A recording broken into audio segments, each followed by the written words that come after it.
Welcome back to another segment of Behind the Scenes of the Waltons. Today, I'm going to take more of your questions in a segment of Ask Judy. If you're enjoying these, please do hit like and subscribe. I frequently get asked about Walton bloopers. Every year at our Christmas party, we did screen a roll of bloopers from during the season, and quite often it was things that members of the cast had kind of cooked up intentionally. But then sometimes things came off of, like an airplane going over and someone going, well, how about we catch that airplane? Which, of course, jets were not flying over Walton's Mountain back in the 1930s and 40s. Unfortunately, I never had those blooper reels, and I don't know who does have them, and I don't know where they are, so I'm unable to share them with you. I think there's one or two clips that are maybe up someplace on YouTube, but I don't know. So sorry to say I do not have bloopers to share with you. Hiker X asked, I always wondered, was Martha Corinne's cabin really up in the mountains?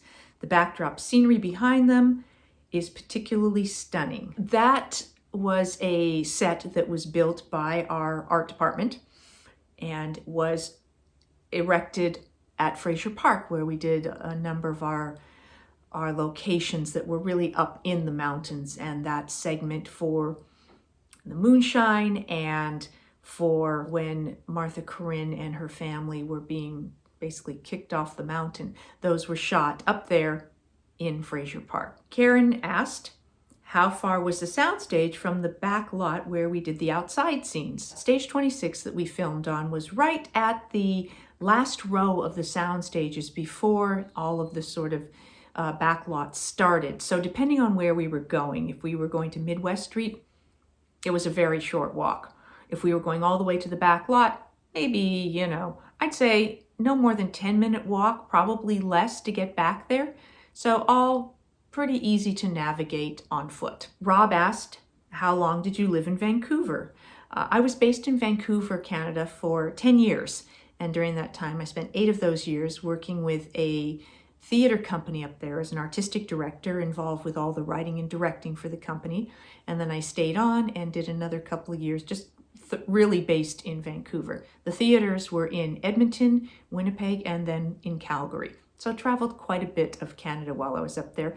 And indeed, I do have dual citizenship, so it's always a pleasure for me to go back and work in Canada. Terry asked, when you filmed a scene that takes place at a dance, did you actually do it to music, or was that added in later? It kind of depended. Usually we could hear the music, and so we knew kind of what the tempo was. But if there was dialogue being said, being spoken, then they wanted to get that without the music in. So they would shoot all of those without the actual music playing. So you just kind of knew what the tempo was and kind of kept going. And then we did the dialogue cleanly, and then they would kind of put all that layering of sound together in post-production. Maria asked, may I ask how you as a youngster memorized your lines and how long it took? It depended on how many lines, how many scenes, all that sort of thing. If I had a couple lines, super fast.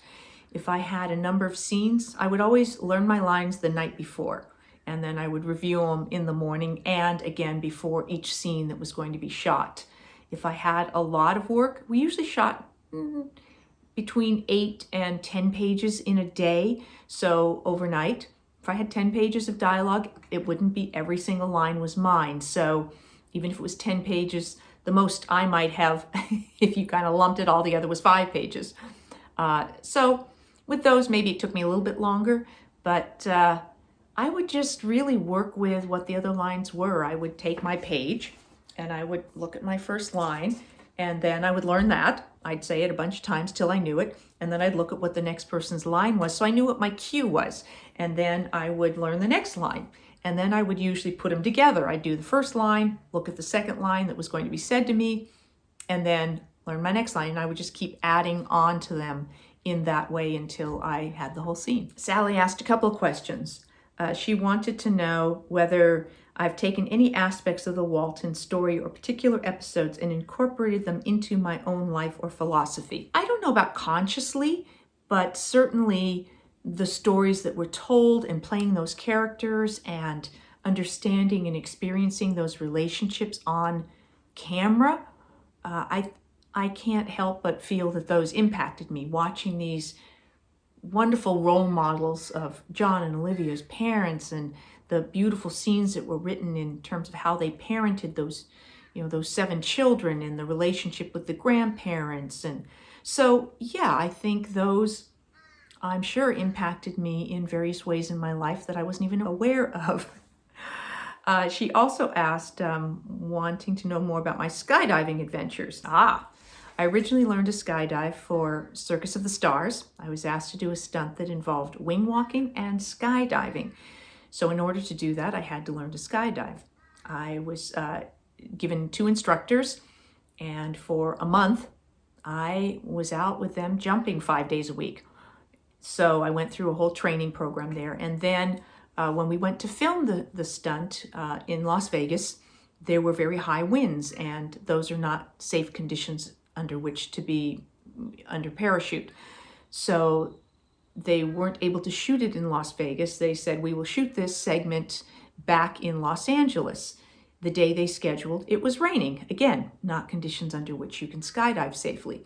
So they ran out of time and couldn't do the stunt for that year's Circus of the Stars. And they said, well, we will tease it this year and do it next year.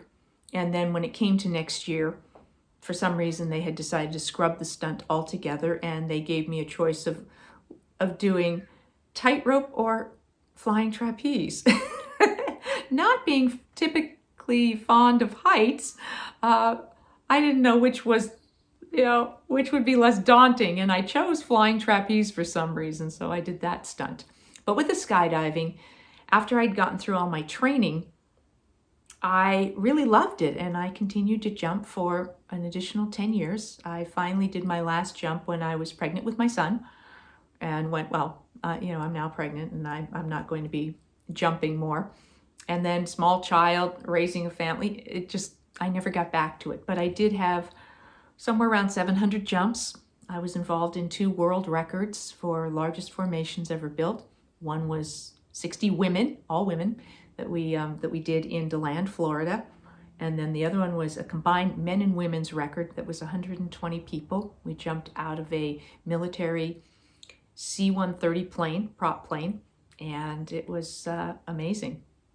So I really enjoyed all of the years I spent skydiving. It is very exhilarating for any of you who have given it a try. But I thank you for asking, Sally. Cindy asked, when Tom Bauer, who played Curt, joined the show in season 5, was it known from the beginning that Curt would be killed at Pearl Harbor, or was that a decision that the writers made later? I think it's probably a decision the writers made later. I don't know that more than sort of a arc for the season was created at the beginning of each year, but it could be. There could have been broad strokes for seasons. For instance, Mary Ellen will get married in season 5, and in season 6 she'll have the first grandchild, and Ben will get married in season 7. So it could have been a bit of that, but I never really got that sense. I certainly never saw anything that gave me any advance sense of where the seasons were going and what was happening. So I have a feeling it may not have been planned. So why they chose to do that at that point, I'm not entirely sure. But an interesting question. Will asked about Grandma, why she had to be sent to live with other unseen relatives when Mary Ellen was a nurse, that it sort of seemed like Mary Ellen should be the one caring for Grandma, that the family should be caring for her.